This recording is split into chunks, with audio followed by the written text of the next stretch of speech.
نحمده ونصلي على رسوله الكريم اما بعد فاعوذ بالله من الشيطان الرجيم بسم الله الرحمن الرحيم رب اشرح لي صدري ويسر لي امري واحلل عقدة من لساني يفقهوا قولي. ہم سب کو کس نے پیدا کیا ہے؟ یقین ہے زمین آسمان کو کس نے پیدا کیا؟ اللہ سبحانہ و تعالی نے. ہم سب کون ہیں؟ مسلمان. مسلمان کس کس چیز پر ایمان رکھتا ہے؟ آمنت باللہ، پڑھیے ذرا. آمنت باللہ وملائکتہ وکتبہ ورسلہ والیوم الآخر والقدر خیرہ وشرہ والبعث بعد الموت. کس کس کو یہ آتا ہے؟ سب کو نہیں آتا. اس کو یاد کر لیں. اس کو کیا کہتے ہیں؟ ایمان مفصل، یعنی ایمان کا تفصیلی ذکر جس پر ہم سب کو ایمان رکھنا ضروری ہے. اس میں سب سے پہلے کس پر ایمان ہے؟ اللہ سبحانہ وتعالی پر، کہ ہم اللہ کو اپنا خالق، مالک، اپنا رب مانتے ہیں. اسی نے ہمیں پیدا کیا ہے اور اسی کی طرف ہم نے واپس جانا ہے. اللہ خالقنا وخالق کل شیء، اللہ ہی ہمارا خالق بھی ہے اور ہر چیز کا خالق. جو کچھ زمین آسمان میں ہمیں نظر آتا اور جو نہیں آتا وہ سب کا سب اسی کا پیدا کرتا ہے. پھر یہ ہے کہ ہمیں مرنے کے بعد اسی کی طرف لوٹ کر جانا ہے. لیکن پیدا کرنے کے بعد اللہ سبحانہ تعالیٰ نے ہمیں اس زمین پر بہت ساری نعمتیں دے کر پیدا کیا اور بہت کچھ ہمارے لیے زمین سے اگایا، آسمان سے اتارا اور ہمیں طرح طرح کی نعمتیں عطا کی. اتنی نعمتیں اللہ تعالیٰ فرماتے ہیں وَمَا بِكُم مِّن نِّعْمَةٍ فَمِنَ اللَّهِ، تمہارے پاس کوئی بھی جو نعمت ہے وہ اللہ کی طرف سے ہے، اللہ سبحانہ تعالیٰ کی طرف سے. اور پھر ان نعمتوں میں ایک بہت بڑی نعمت ہدایت کی نعمت ہے، جس کے لیے اللہ تعالیٰ نے ہر دور میں پیغمبر بھیجے اور ان کے پاس اپنی ہدایت بھیجی، اپنی کتابیں بھیجی اور ان کتابوں کو انہوں نے لوگوں کو پڑھ کے سنایا، اللہ تعالیٰ کی ہدایات ان تک پہنچائیں.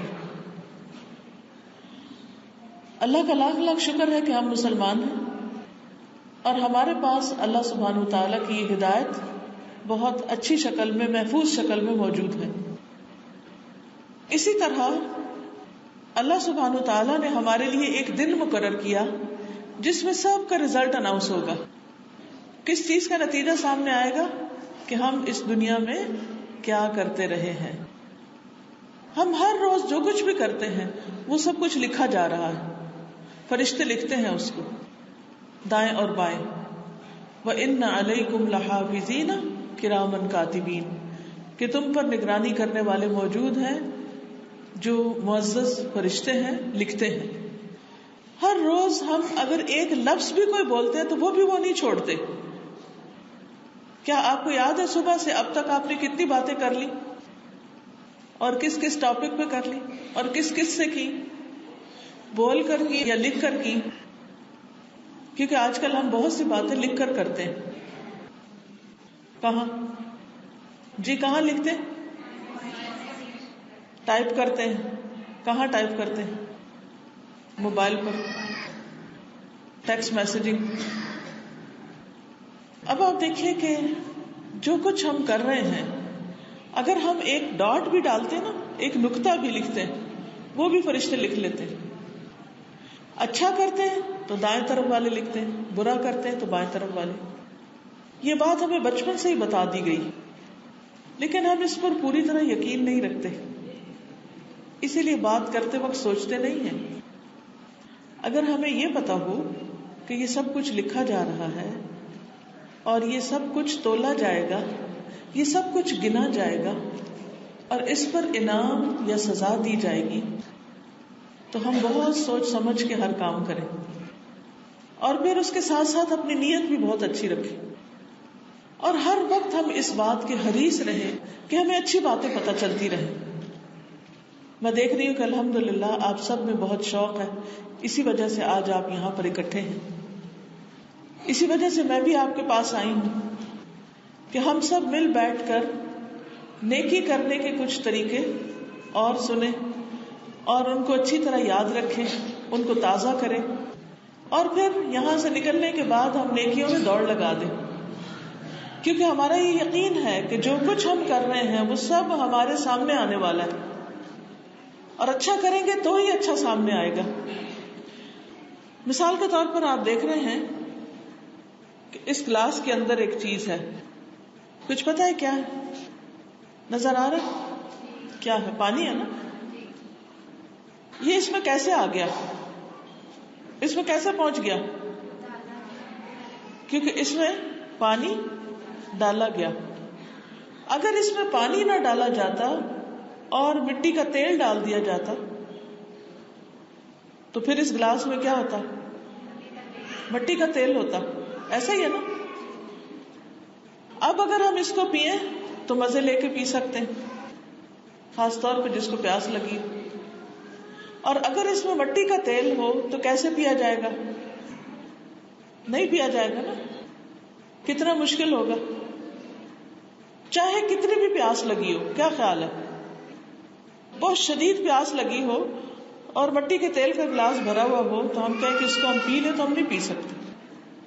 اب اسی طرح ہم اپنے نامہ اعمال میں جو ڈال رہے ہیں نا وہی کل نکلنا ہے. اگر اس میں ہم صاف ستھرا میٹھا ٹھنڈا پانی ڈال رہے ہیں تو کل قیامت کے دن وہی ہمارے سامنے آئے گا. اور اگر ہم اپنے نامہ اعمال میں غلط باتیں ڈال رہے ہیں، جھوٹ ہے، غیبت ہے، چغلی ہے، تانا ہے، دوسروں کا مذاق اڑانا ہے، دوسروں کے ساتھ زیادتی کی بات ہے، جو کچھ ہم کریں گے وہ سارے کا سارا اس میں پڑ جائے گا. تو پھر کیا ہوگا؟ کیا اس وقت ہمارے پاس موقع ہوگا کہ ہم وہاں تیل کی جگہ پانی ڈال لیں، اس کو تبدیل کر لیں؟ کوئی بھی تبدیل نہیں کر سکے گا. ہاں، دنیا میں ایک موقع ہے تبدیل کرنے کا، اور وہ ہے توبہ استغفار. تو اس لیے بہت ضروری ہے کہ ہمارے پاس اچھا علم ہو، نیکی کی باتیں ہمیں پتا ہوں، نیکی کے کام کرنے کے طریقے ہمیں پتا ہوں، اور ہم اپنے نامہ اعمال کو اچھی چیزوں کے ساتھ بھرتے جائیں. کیونکہ ہم ایک سفر پر ہیں، اور کل کو جب یہ سفر ختم ہوگا تو وہاں ہمیں جو کچھ ہم نے ساتھ رکھا ہوگا وہی کھانے پینے کو اور ہمارے استعمال کرنے کو دے دیا جائے گا کہ یہ تم نے بک کرایا تھا، یہ جمع کرایا تھا، یہ ہے تمہارا. جیسے آپ سفر کرتے ہیں، مثلا جہاز پر جاتے ہیں تو آپ کیا کرتے ہیں کہ اپنا سامان بک کراتے ہیں، اس پر آپ کو ایک ٹکٹ سا دے دیتے ہیں کہ یہ آپ کا ٹیگ ہے، جب آپ اپنی جگہ پر اترے تو جا کے اپنا سامان لے لیں. ہر کوئی اپنے اپنے ٹیگ کے مطابق، اپنے اپنے نمبر کے مطابق اپنا اپنا باکس دیکھ کے اس میں سے اس کو لے لیتا ہے. ہزاروں لوگوں کا سامان پڑا ہوتا ہے، لیکن آپ کون سا بیگ اٹھاتے ہیں؟ جو آپ کا اپنا ہے. کیا ایسا ہوتا ہے کہ اگر کسی اور کا بیگ بہت خوبصورت ہو اور آپ کے مجھے تو یہ پسند آ گیا، کیا خیال ہے یہ لے لیتی ہوں میں، اور وہ میرا لے لے گا؟ کیا ایسا تبدیلی کر سکتے؟ نہیں کر سکتے. اسی طرح آج ہم جو کچھ کر رہے ہیں نا وہ ایک بیگ میں بھر رہے ہیں، اور قیامت کے دن ہر ایک نے اپنا اپنا اٹھانا ہے. اب کسی اور کا عمل اگر ہمارے سے اچھا ہوگا، چاہے ہماری ماں ہی کیوں نہ ہو، وہ ہمیں دے گی؟ وہ نہیں دے گی. اب ہر ایک اپنے اپنے عمل کے ساتھ ہوگا، ہر ایک نے وہی لینا ہے جو اس نے یہاں سے کر کے بھیجا ہوا ہے. اس لیے بہت ضروری ہے کہ ہم اس دنیا کے اندر اپنے وقت کو بہت سوچ سمجھ کے استعمال کریں، اور پوری کوشش کے ساتھ، محنت کے ساتھ نیکی کے ہر موقع کو استعمال کریں. تو آج میں آپ کو نبی صلی اللہ علیہ وسلم کی ایک حدیث بتاتی ہوں جس سے انشاءاللہ آپ کے اندر نیک کام کرنے کا شوق پیدا ہوگا. کیونکہ جب شوق آ جاتا ہے نا کسی چیز کے کرنے کا تو پھر انسان اسے آسانی سے کر لیتا ہے. مشکل بھی ہو تو کر لیتا ہے کیونکہ اس کا شوق ہے. آپ کو کس کام کا شوق ہے؟ کوئی کام بتائیں. کس کس کو پکانے کا شوق ہے؟ حیرت کی بات ہے، خواتین کی مجلس ہے، اتنی بے شمار بیٹھی ہوئی ہیں اور صرف چند ہاتھ کھڑے ہیں، باقیوں کو کوئی شوق نہیں پکانے کا. چلو ٹھیک ہے، اوکے. کیا پکانا آسان کام ہے؟ لیکن کیوں پکا لیتے ہیں آپ؟ اور پکانے میں بھی جس چیز کے پکانے کا شوق ہوتا ہے اس کو جان لگا کے پکاتے ہیں. اچھی سی چیز خریدیں گے، پھر اچھی سی کٹائی کریں گے اس کی، پھر اچھی طرح پورا دھیان رکھیں گے. یہ نہیں کہ رکھ کے چولہے پہ خود کہیں اور چلے جائیں. کس کس کو کپڑا سینے کا شوق ہے؟ ٹھیک ہے. کوئی آسان ہے کپڑے سینے؟ نہیں. لیکن جن کو شوق ہے ان کے لیے آسان ہے. مشکل بھی ہوتی ہے تو وہ شوق سے اپنا سیتے ہیں. اسی طرح آپ میں سے جس کو جس چیز کا شوق ہے وہ کام خواہ مشکل بھی ہو پھر بھی انسان کرتا، مرتے پڑتے کر لیتا ہے. تو کیا خیال ہے اگر ہمیں نیکیوں کا شوق لگ جائے تو پھر وہ ہمارے لیے مشکل نہ رہے. تو آئیے آج ہم نیکیوں کا شوق لگائیں. حدیث ہے بخاری اور مسلم کی. عن ابن عباس رضی اللہ عنہما عن رسول اللہ صلی اللہ علیہ وسلم فيما يرويه عن ربه تبارك وتعالى قال ان الله كتب الحسنات والسيئات ثم بين ذلك فمن هم بحسنة فلم يعملها كتبها الله عنده حسنة كاملة وإن هم بها فعملها كتبها الله عنده 10 حسنات إلى 700 ضعف إلى أضعاف كثيرة وإن هم بسيئة فلم يعملها كتبها الله عنده حسنة كاملة وإن هم بها فعملها كتبها الله سيئة واحدة. کس کس کو حدیث سمجھ آ گئی؟ ایک دو. کس کی بات سنائیے آپ کو؟ نبی صلی اللہ علیہ وسلم کی. تب آپ دیکھیں کہ ہم سب آپ کی امت ہیں، آپ کی امت، اور ہم سب کہتے ہیں ہم آپ سے محبت کرتے ہیں اور ہمیں آپ کی بات ہی سمجھ نہیں آتی. تو جب آپ کی بات ہی سمجھ نہیں آئے گی تو پھر اس کے اوپر عمل کہاں سے ہوگا؟ ٹھیک ہے ترجمہ ہوگا، کوئی بتائے گا، وہ بھی صحیح ہے، لیکن خوش قسمت ہے وہ جو ترجموں کے بغیر ڈائریکٹ نبی صلی اللہ علیہ وسلم کی بات سمجھ لیں. کیا جس سے آپ کو محبت ہوتی ہے آپ چاہتے ہیں کہ اس سے آپ ڈائریکٹ بات کریں، یا کسی کو پیغام دے کے بھیج دیتے ہیں پھر وہ پیغام دے کے آپ کو بھیجتے ہیں، پھر کسی کو کہہ دیتے ہیں پھر وہ کہہ کے آپ؟ ایسے مزہ آتا ہے یا ڈائریکٹ بات کرنے سے آتا ہے؟ آپ ماشاءاللہ سب ذہین ہیں، سب بڑے روشن چہرے نظر آ رہے ہیں، آپ کے لیے تو کچھ مشکل نہیں. صرف ضرورت اس بات کی ہے کہ آپ علم حاصل کرنے میں محنت کریں. اگر کچھ لوگوں کو سمجھ آتی ہے بات تو باقیوں کو بھی آ جائے گی، لیکن ہم نے اس کے لیے کبھی پلان نہیں کیا، اس کے لیے وقت نہیں لگایا، اس کے لیے محنت نہیں کی. ہم کہتے بس کام چل رہا ہے نا. نہیں، جہاں محبت ہوتی ہے وہاں صرف کام چلائے نہیں جاتے، وہاں محنت اور کوشش کی جاتی ہے اور آگے بڑھا جاتا ہے. وہاں تکلیف اٹھا کے، مشکل اٹھا کے، دن رات لگا کے انسان کام کرتا ہے. اگر ہر روز آپ ایک ایک لفظ بھی سیکھنا شروع کر دیں گے نا، تو اگر اس حدیث کے اندر 100 لفظ ہے، مثلا 100 تو نہیں کم ہے، تو آپ 100 دنوں میں سیکھ جائیں گے. ایک لفظ ایک دن میں سیکھنے میں کتنا ٹائم لگے گا؟ ایک جملہ سیکھنے میں ایک دن میں کتنا ٹائم لگے گا؟ بتائیے ذرا مجھے، کتنی دیر لگتی ہے؟ کیا وہ وقت آپ کے پاس نہیں ہے نا؟ اللہ سبحانہ وتعالیٰ نے نبی صلی اللہ علیہ وسلم کو کیا دعا کرنے کے لیے کہا تھا؟ وَقُلْ رَبِّ زِدْنِی عِلْمًا. آپ کہیے کہ اے میرے رب میرا علم زیادہ کر دے، میرا علم زیادہ کر دے. کیا نبی صلی اللہ علیہ وسلم کو اللہ تعالیٰ نے یہ سکھایا تھا کہ آپ دعا مانگے اللہ میرا مال زیادہ کر دے، میری اولاد زیادہ کر دے، میری حکومت زیادہ کر دے، میری عمر زیادہ کر دے؟ کس چیز کا حکم دیا گیا؟ کیا اور زیادہ مانگو، علم زیادہ مانگو. اور ہم علم کو سب سے آخر میں رکھتے ہیں. اچھا ٹھیک ہے پھر بعد میں پڑھ لیں گے. اسی لیے نا ہمارے گھر کتابیں ہوتی ہوں بھی تو ہم نہیں کھولتے کیونکہ شوق نہیں.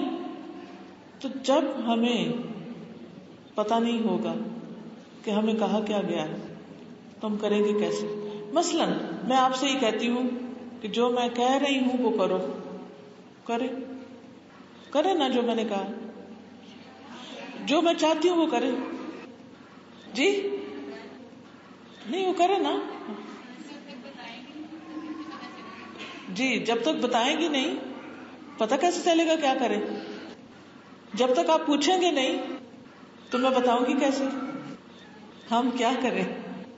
تو جب کچھ کرنا ہوتا ہے تو اس کے لیے پہلے پتا کرنا ہوتا ہے کہ کرنا کیا ہے. اگر ہم دن رات بھی کہیں اللہ ہمیں نیکی کرنے کی توفیق دے تو پتہ ہی نہیں نیکی ہے کیا تو کیسے کریں گے؟ نہیں کر سکتے نا. تو اس لیے یہ جاننا بہت ضروری ہے کہ کریں کیا. تو آئیے اس حدیث کو سنتے ہیں، سمجھتے ہیں اور پھر اس کی روشنی میں دیکھتے ہیں کہ کرنا کیا ہے. ابن عباس رضی اللہ عنہما سے روایت ہے کہ رسول اللہ صلی اللہ علیہ وسلم اپنے رب تبارک و تعالی سے روایت کرتے ہوئے فرماتے ہیں کہ بے شک اللہ نے نیکیاں اور برائیاں لکھی پھر ان کو بیان فرمایا. بس جس نے نیکی کا ارادہ کیا لیکن اس پر عمل نہ کر سکا تو اللہ نے اس کے لیے اپنے پاس ایک مکمل نیکی کا بدلہ لکھا، اور اگر اس نے ارادے کے بعد اس پر عمل کر لیا تو اللہ نے اس کے لیے اپنے پاس 10 نیکیوں سے لے کر 700 تک بلکہ اس سے بھی زیادہ لکھا.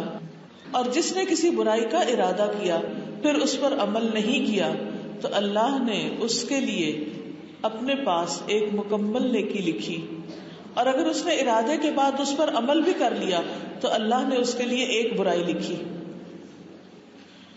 تو سب سے پہلے تو یہ کہ یہ حدیث قدسی کہلاتی ہے کیونکہ نبی صلی اللہ علیہ وسلم اللہ سبحانہ وتعالیٰ سے یہ بات روایت کر رہے ہیں. دوسری بات یہ ہے کہ اس میں یہ بتایا گیا ہے کہ بے شک اللہ نے نیکیاں اور برائیاں لکھی. تو اس سے پتہ یہ چلتا ہے کہ نیکی وہ ہے جس کو اللہ سبحانہ وتعالیٰ نے نیکی کہا ہے. اگر ہم سب لوگ کسی کام کو نیکی سمجھ کے کرتے رہیں لیکن اللہ تعالیٰ نے اس کو نیکی نہیں لکھا، وہ نیکیوں کی لسٹ میں نہیں ہے تو وہ نیکی کا کام ہی نہیں ہے. اسی طرح اللہ نے برائیاں بھی لکھ دی. اب اگر ساری دنیا مل کر کسی کام کو اچھا کہے لیکن وہ اللہ کی نظر میں بری ہے تو وہ حقیقت میں کیا ہے؟ بری ہے. کتنے ہی غلط کام ایسے ہیں جن کو شیطان ہمارے لیے خوشنما بنا کے نیکی بنا دیتا ہے. اب مثلاً بدعات ہیں. بدعت وہ کام جو نبی صلی اللہ علیہ وسلم نے، یہ صحابہ نے نہیں کیے، آپ کے زمانے میں نہیں ہوئے. آج کئی لوگ اس طرح کے کچھ کام شروع کر چکے ہیں جو نہ قرآن میں ان کا ذکر ملتا ہے، نہ حدیث میں ان کا ذکر ملتا ہے، نہ صحابہ نے ان کو کیا ہے، اور وہ ان کو نیکی سمجھ کے کرتے ہیں. مثلاً اگر کوئی فوت ہو جائے تو اس کے بعد بیٹھ کے اس کو قرآن پڑھ کے دیتے ہیں. قرآن مجید میں تو کہیں حکم نہیں آیا، نبی صلی اللہ علیہ وسلم نے بھی نہیں کیا، لیکن کتنا زیادہ عام ہے یہ کام. تو جب تک کوئی نیکی اللہ سبحانہ و تعالیٰ کی طرف سے نہ آئے اس وقت تک وہ نیکی نہیں ہوتی. اور اسی طرح جب تک کسی کام کو وہاں برا نہ کہا جائے اس وقت تک کوئی کام برا نہیں ہوتا. کیونکہ بعض اوقات آپ اچھا کام کر رہے ہوتے ہیں اور لوگ آپ کو کریٹیسائز کرتے ہیں، برا بھلا کہتے ہیں، تو اس پر آپ دل چھوڑ بیٹھتے ہیں کہ پتہ نہیں میں ٹھیک کر رہی ہوں کہ نہیں. تو کیا ہمیں لوگوں سے پوچھنا ہے کہ ہم ٹھیک کر رہے ہیں یا نہیں؟ کیا خیال ہے؟ کس سے پوچھنا چاہیے؟ اللہ تعالیٰ سے. کیسے پوچھیں گے؟ کوئی ٹیلی فون لائن ہے آپ کے پاس؟ قرآن مجید سے پتہ کریں گے، نبی صلی اللہ علیہ وسلم کی احادیث سے پتہ کریں گے، ان لوگوں سے پوچھیں گے جو قرآن و سنت کو جانتے ہیں کہ کیا یہ کام نیکی کا ہے یا نہیں. تو اللہ تعالیٰ نے نیکیاں اور برائیاں لکھ دی، پھر ان کو بیان فرمایا. کہاں؟ قرآن و سنت کے ذریعے. پس جس نے کسی نیکی کا ارادہ کیا لیکن اس پر عمل نہ کر سکا تو اللہ نے اس کے لیے اپنے پاس ایک مکمل نیکی کا بدلہ لکھا. کتنی خوبصورت بات ہے یہ. آپ نے کسی اچھے کام کا ارادہ کیا لیکن آپ بیمار ہو گئے یا آپ سفر پر چلے گئے آپ نہیں کر سکے یا آپ دنیا سے ہی چلے گئے.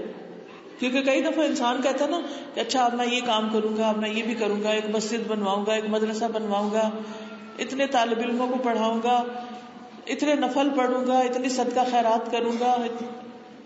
کئی کام انسان سوچتا ہے, لیکن بعض اوقات اس کے فوراً بعد انسان فوت بھی ہو جاتا ہے.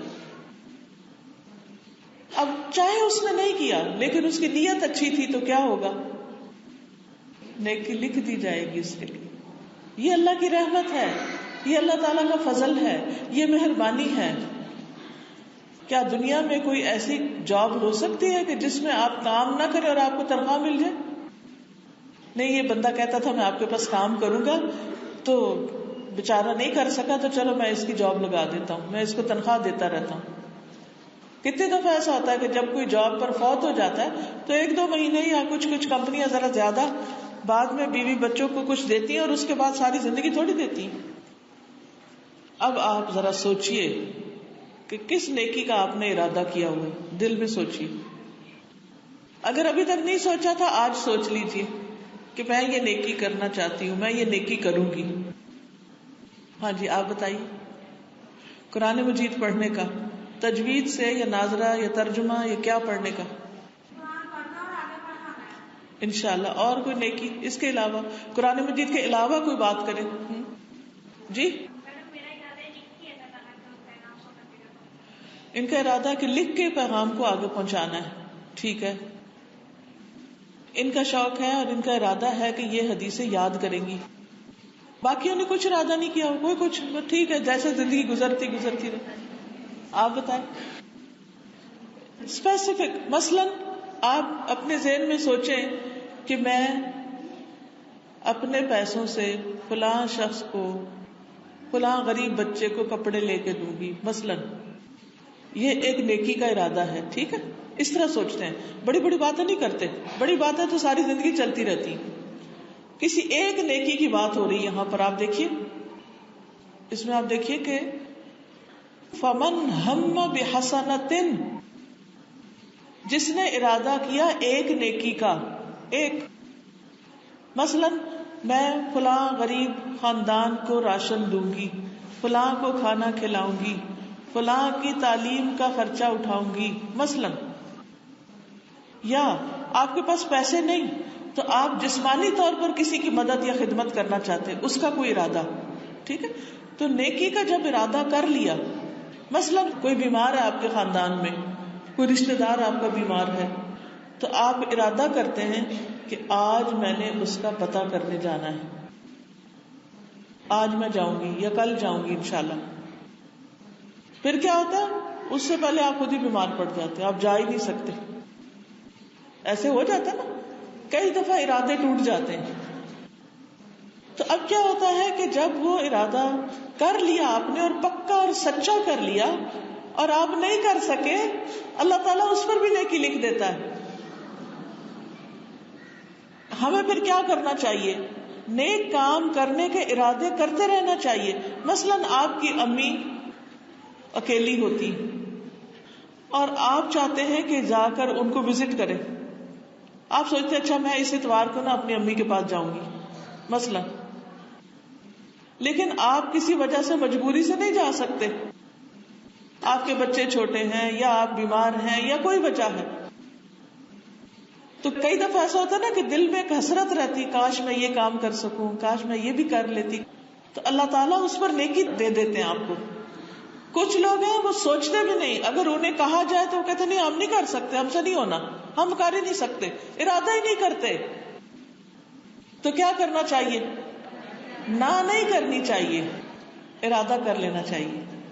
جب آپ ارادہ کر لیں گے, نیت کر لیں گے, آپ کے دل میں سچا خیال آئے گا کہ میں انشاءاللہ کروں گی اس کو, تو پھر اگر کسی مجبوری سے نہیں کر سکیں گے تو اللہ تعالیٰ اس کو بھی آپ کے لیے لکھ دیں گے.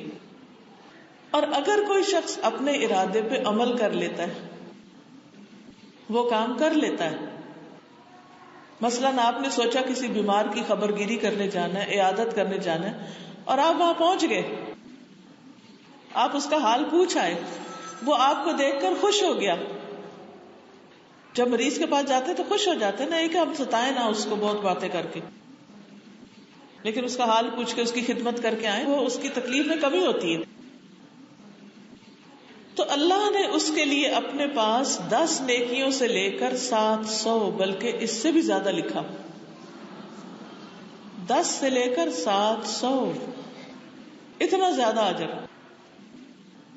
اور جس نے کسی برائی کا ارادہ کیا، مثلا نہیں کہ میں فلاں سے نہیں بولوں گی، بہت غصہ آیا آپ کو اور آپ کہتے میں نے اس سے بولنا نہیں، پھر بعد میں آپ کو اللہ کا ڈر لگ جاتا ہے کہ نہیں اللہ تعالیٰ ناراض ہوں گے، تو آپ ارادہ چھوڑ دیتے، اس پر عمل نہیں کیا، تو اللہ تعالیٰ نے اس کے لیے اپنے پاس ایک مکمل نیکی لکھ دی کہ اس نے ایک غلط کام کا ارادہ کیا تھا پر اللہ کے ڈر سے چھوڑ دیا، تو اس پر بھی انعام دیتے ہیں اللہ تعالیٰ.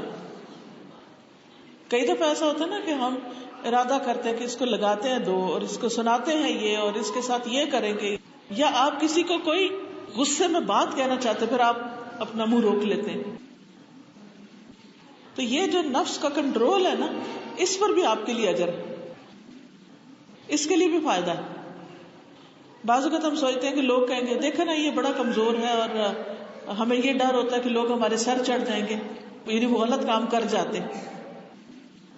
تو ایسے میں بھی انسان صرف اللہ کی خاطر اگر اپنے آپ کو روک لیتا ہے تو اس پر بھی اس کے لیے اجر لکھ لیا جاتا ہے. اور اگر اس نے ارادے کے بعد عمل کر لیا، برے کام یا بری بات پر عمل کر لیا، تو اللہ اس کے لیے صرف ایک برائی لکھتا ہے. یہ ریشو ہے، نیکیاں اتنی زیادہ لکھی جاتی ہیں اور برائی بس ایک لکھی جاتی. لیکن اگر انسان دن رات برائیاں کرتا رہے اور اعمال نامہ برائی بھرتا رہے تو قیامت کے دن پھر ظالم کون ہے؟ اپنے اوپر ظلم کس نے کیا کہ اپنے بیگ میں صرف برائیاں ہی ڈالی، اچھائیاں نہیں ڈالی؟ انسان خود ہی ہے. اللہ تعالیٰ کی رحمت تو بہت زیادہ ہے، لیکن ہم سیدھے رستے پر آنے سے کتراتے ہیں اور شیطان کی باتیں مانتے چلے جاتے ہیں. اب اس میں آپ دیکھیے کہ اس حدیث کی وضاحت میں کئی آیات اور احادیث اور بھی ہیں. پہلی بات، کوشش کے باوجود نیکی نہ کر سکنا. اس کے بارے میں قرآن مجید میں آتا ہے وَمَن يَخْرُجْ مِن بَيْتِهِ مُهَاجِرًا إِلَى اللَّهِ وَرَسُولِهِ ثُمَّ يُدْرِكْهُ الْمَوْتُ فَقَدْ وَقَعَ أَجْرُهُ عَلَى اللَّهِ. جو اپنے گھر سے اللہ اور اس کے رسول کی طرف ہجرت کرتے ہوئے نکلے پھر اسے موت پا لے تو بے شک اس کا اجر اللہ پہ ثابت ہو گیا. کوئی حج کے لیے نکلا ہے، راستے میں فوت ہو گیا ہے، حج نہیں کیا، تو قیامت کے دن وہ کس میں سے اٹھے گا؟ حاجیوں میں سے اٹھے گا، کیونکہ وہ اس راستے پہ چل پڑا تھا. وہ صرف اس کا خیال نہیں تھا بلکہ اس نے ایکشن بھی لے لیا. اسی طرح انسان مسجد جانے کی طرف کوشش کرتا ہے اور چاہتا ہے کہ فرض نماز کھڑے ہو کے پڑھے، لیکن مسجد نہیں جا سکتا کیونکہ راستے میں ٹریفک بہت تھی، یا بارش ہو گئی، یا کوئی مسئلہ پیش آ گیا تو مسجد تک پہنچ ہی نہیں سکا.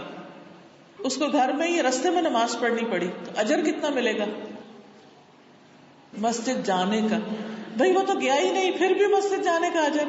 جی، کیونکہ اس کی نیت ہی جانے کی.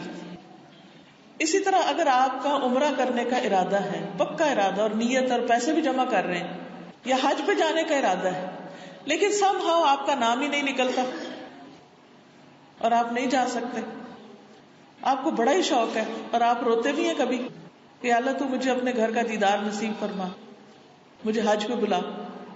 تڑپتے ہیں آپ لیکن جا نہیں سکتے، تو اس کا کیا حکم ہے؟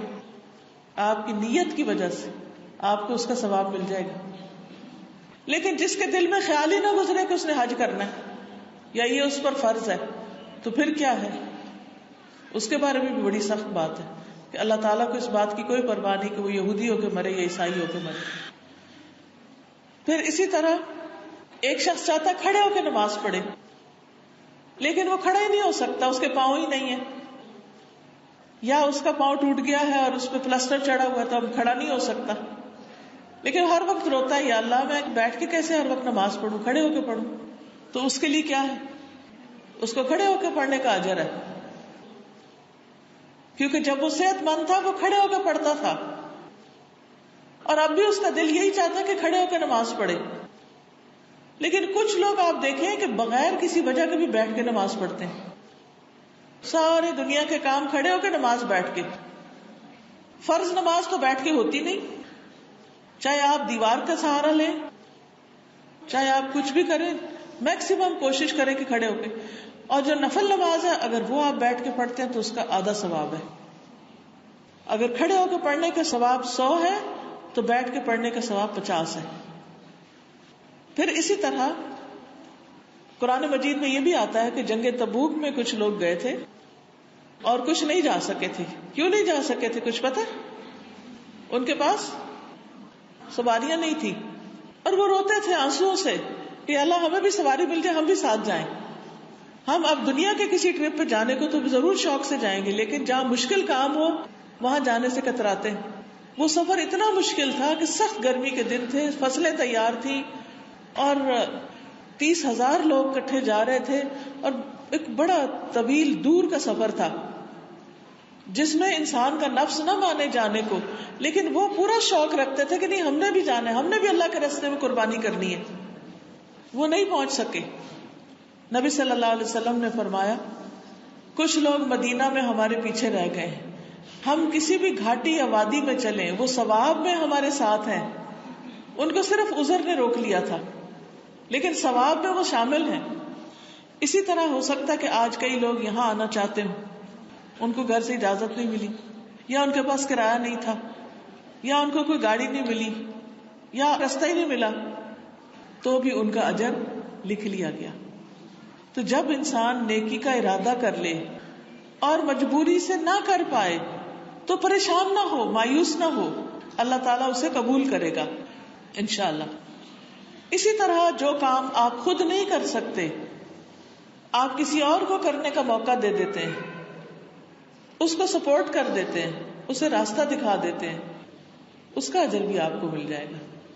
مثلا حدیث میں آتا ہے جس شخص نے اللہ کے راستے میں غزوہ کرنے والے کو سامان دیا گویا وہ خود غزوے میں شریک ہو گیا، اور جس نے خیر خواہی کے طریقے پر غازی کے پیچھے اس کے گھر بار کی نگرانی کی وہ ایسے ہی جیسے خود غزوے میں شریک ہوا. مثلا ہماری عمر بڑی ہو چکی ہے، اب ہم جو پڑھتے ہیں ہمیں یاد نہیں رہتا، ہماری صحت بھی اتنی نہیں. اب آپ کو بہت دیر سے پتا چلا کہ یہ سب قرآن مجید کس طرح پڑھا جاتا ہے، آپ خود نہیں کر سکتے تو آپ ثواب لینے کے لیے کیا کر سکتے ہیں؟ کسی اور بچے کو پڑھا دیں، اس کی فیس دے دیں، اس کے لیے سواری کا بندوبست کر دیں، اس کام میں آپ اپنا حصہ ڈال دیں. تو آپ خود نہیں کر رہے لیکن اجر آپ کو بھی ساتھ مل رہا ہے. یہ بھی اللہ تعالیٰ کا فضل ہے. جو راہ دکھاتا ہے اس کو بھی اجر ملتا ہے، جو اس راستے میں اپنا مال خرچ کرتا ہے اس کو بھی اجر ملتا ہے. اصل چیز کیا ہے پھر؟ نیکیوں کا شوق ہونا، نیکیوں کا علم ہونا اور سچے دل سے نیکی کے کام میں حصہ لیتے چلے جانا. پھر اسی طرح بیماری کی وجہ سے کوئی کام نہ کر سکنا.